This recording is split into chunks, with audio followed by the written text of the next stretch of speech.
with you guys for another show, for another episode of our Raw Reaction series, the show in which we react to the latest Arsenal news and views and get your reactions in our live chat. Of course, I've got you here on my screen.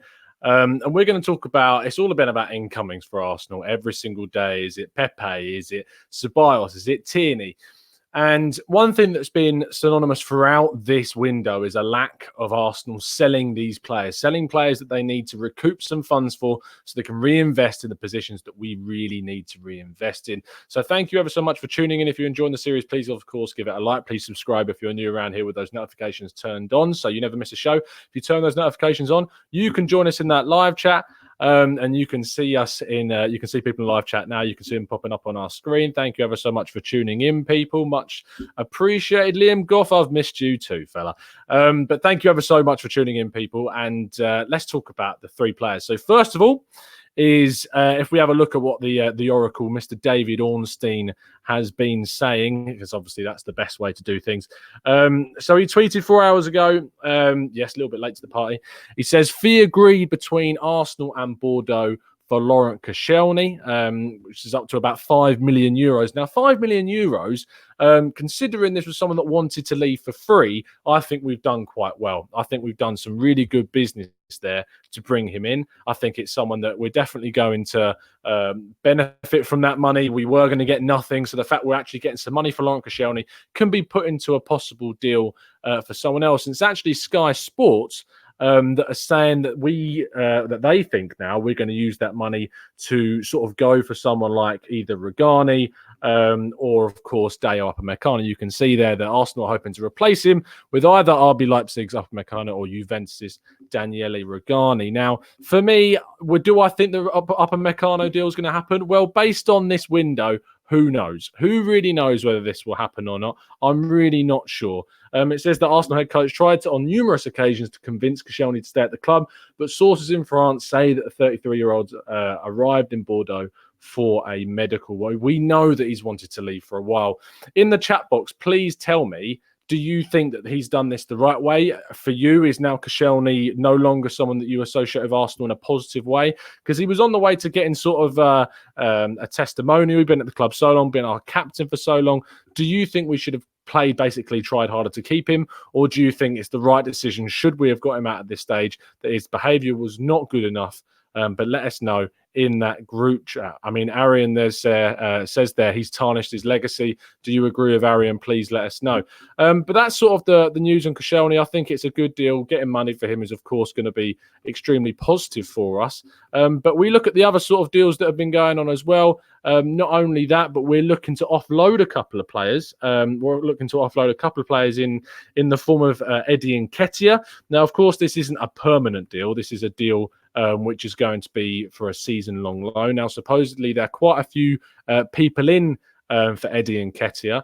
Bristol City, as you can see there by David Ornstein, have been reported. I've seen that Leeds have also been in for him. I've seen some clubs abroad are also interested in bringing Nketiah. Now, this is for a season-long loan deal, as I mentioned, so it's not like we're going to lose this guy. I don't think it's going to be a case where he gets the end of his loan and then wants to move on. We know that he's not going to get the game time that he needs this season, even with obviously Europa League, FA Cup, Capital One Cup, Carabao Cup, the League Cup, and some substitute appearances. I don't think that that's going to benefit him as much as going out on loan to a club where he'll start week in, week out. The Championship is a perfect level for him to do that. Also, either one of top's European foreign leagues as well. At the Bundesliga, we've seen how well Reece Nelson did out there.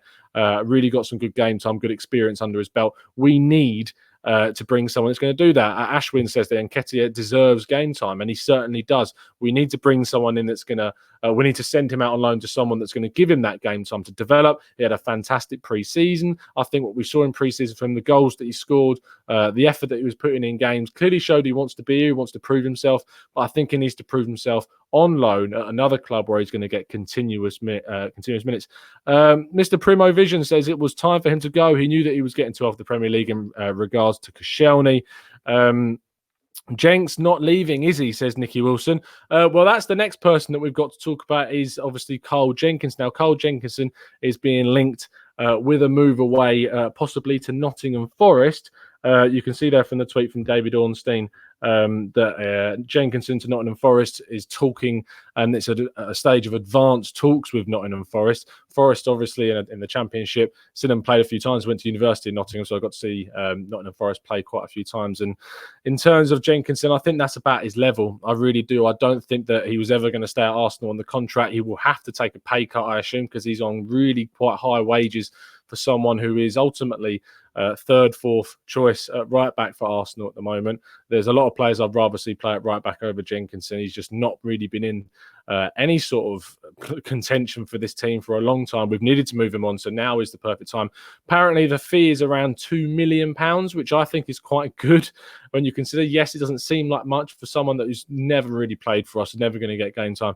Any amount of money that we can get in now is going to be really key to making us reinvest that and obviously help us with the push for some transfers, which we could see coming in over the next 48 hours or so. If only till Thursday we've got to get these deals over the line, and the likes of Upamecano and Nketiah are clearly the two options, with Daniele Rugani as a possible alternative to the Frenchman at centre-back, and we need to recoup some money if we're going to get these people in. Let's see what some of you guys are saying in the chat then. WKM says Joe Willock is linked to Bayern Munich. We can't let Bayern Munich get hold of him. Joe Willock is the future. Bayern can do one, says Liam Goff, and I can completely agree with him. James Kamara says, is Kieran Tierney going to be an Arsenal player before the end of the transfer window? I don't know. I'd say it's really 50-50 right now. I think it's a case of, if we do sign him, we're going to have to deal with the fact he's going to be out injured for a while. If we don't get him this window, I think we'll probably still push for him in January. The only issue with that is if he plays a really good 6 months after recovering from injury for Celtic, it'll either push the price up or someone else could come in for him again. So it's going to create a lot of issues, this deal. I'm really not going to be surprised if we don't get this deal over the line, because it's just trundled on for so long. The football fan chat says, how reliable is David Ornstein? I think he is fairly reliable. A lot of people say that he's not. Obviously, he turned around a few weeks ago and said the Pepe deal wasn't going to happen. Arsenal had the money, and then we went and signed him. Like a certain mole said that, and then deactivated their account. But David Ornstein, I rely on for some decent information. I trust his information for sure. So I think that we are going to be interested in getting someone in. The other tweet that he actually put out was about Shkodran Mustafi possibly leaving. So here we go. He says, currently there are no firm offers for defender Shkodran Mustafi, and he wants to stay. But foreign teams, of course, have longer to do a deal with Arsenal. In terms of us getting rid of Shkodran Mustafi, I don't think it's going to happen. I think he will stay.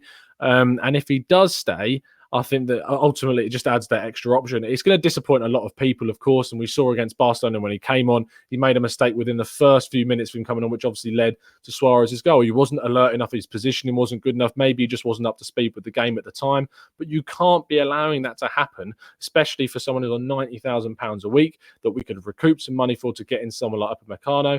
And so it's disappointing that he's going to stay, I think, for a lot of people, but he's another option in that defence that if we are not going to end up signing a centre-back, it's probably best that we do keep another option there, even if it is Mustafi.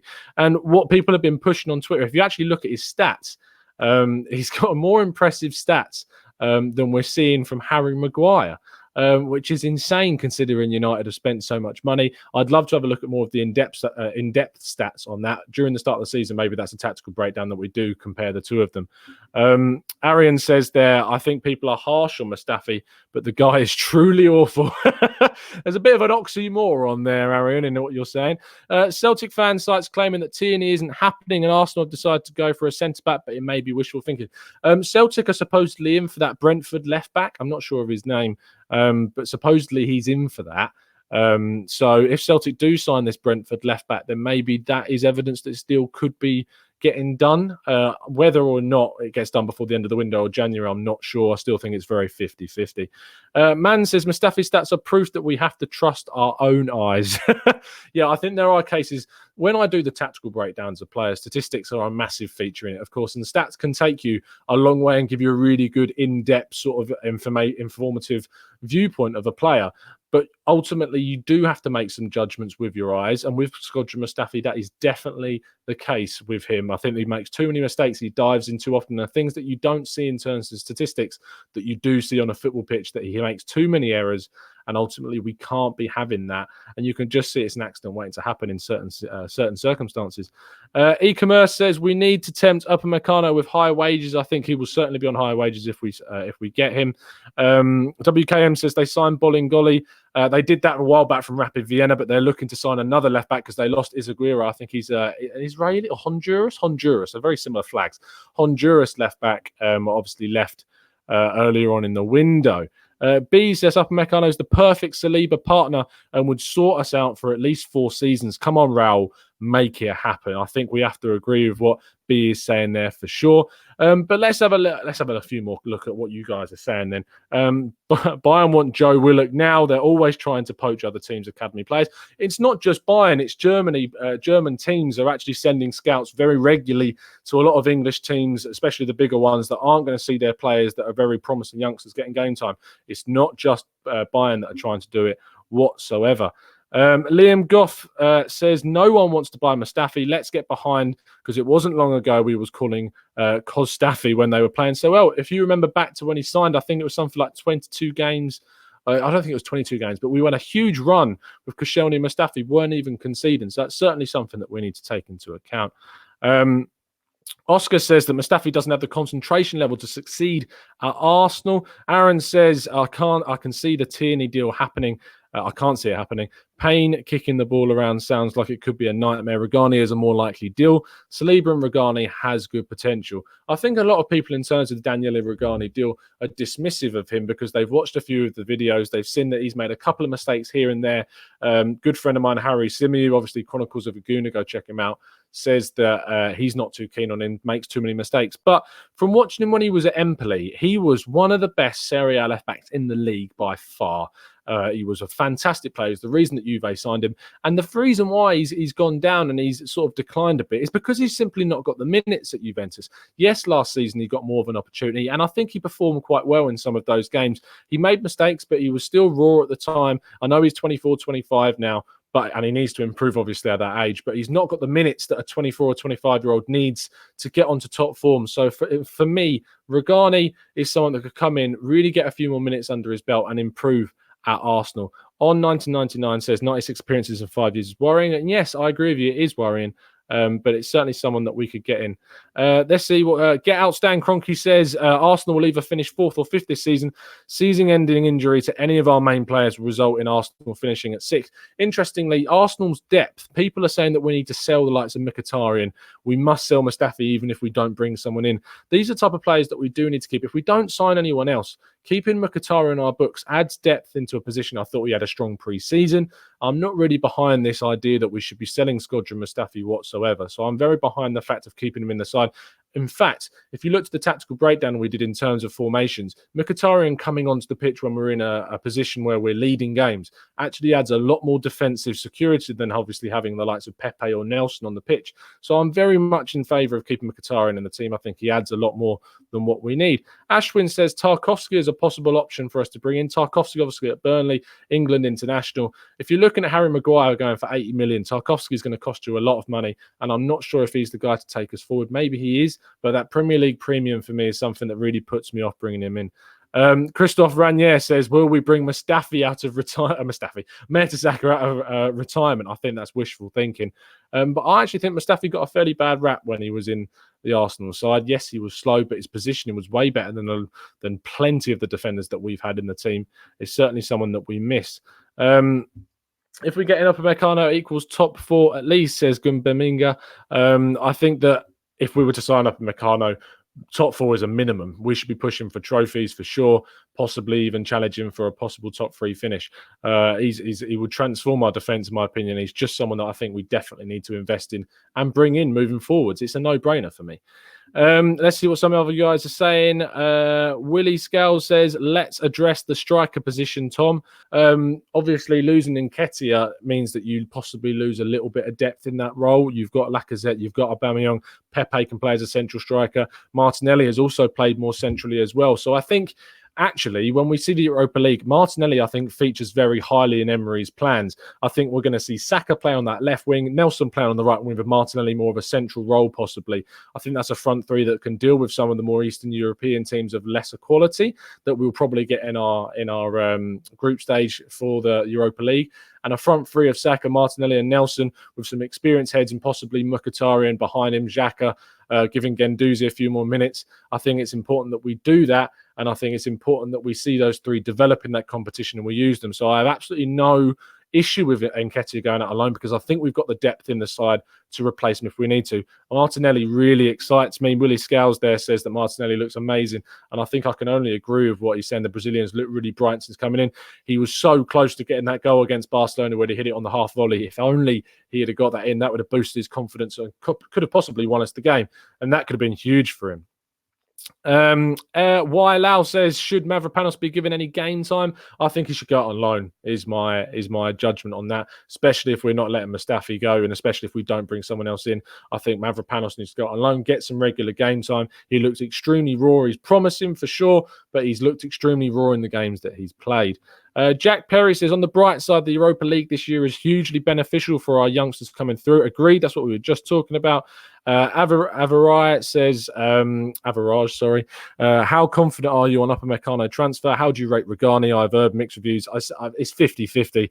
I'm really not going to put any of my apples in any baskets. I just think that it's going to be down to the wire whether we get a centre-back in. I've maintained throughout the entirety of the summer window I don't think we would sign a centre-back even though we desperately needed one. I just don't think we push for that. We've heard that the analytics side of the Arsenal team have found out that our main issue was for scoring goals with a dribbler up top, and so that's why they really pushed to get deals for Pepe and Martinelli done earlier on in the window. But now it seems we are pushing for a centre-back. Emery's clearly turned around and thought that Mustafi, Koscielny leaving, it's not enough that we don't have and we need to bring someone in. And that's been left too late for me. And that's why I'm still very 50-50, but I'm leaning more towards the side that we wouldn't get this deal done. Matt Beaumont says, should we have gone for Cahill? I don't think we should have. I think Crystal Palace is his level, and I don't think he improves on anyone currently in our back line whatsoever. Liam Goff there said we don't need strikers, and he says that Chambers is terrible. I don't think he's necessarily terrible. I just think he's a decent player to have that can play in a few positions. I think he's going to be used in the Europa League and Carabao Cup games. I think that at the start of the season with possibly Holding still out at the start, looking to be returned in September, Chambers could fill in for him while he's out. But I'm not too worried about Chambers being in the team whatsoever. As Jeffrey says there, he's not terrible. He's just above average, and I would definitely agree with that statement. A couple more, and then we're going to sign off for the afternoon. Avon says, could it have been Regani at the training ground yesterday? He and his agent were in London. Reports were that he was in London, and there were also reports, and I heard that someone was at the training ground for a transfer. Someone actually said to me that it could have been Edu's son, possibly signing a contract with the team. I don't know anything about his son whatsoever, but that was just a rumour that I heard. Goose says, well, actually, bring him out of retirement. A possible shout, brilliant shout there, an absolutely brilliant shout.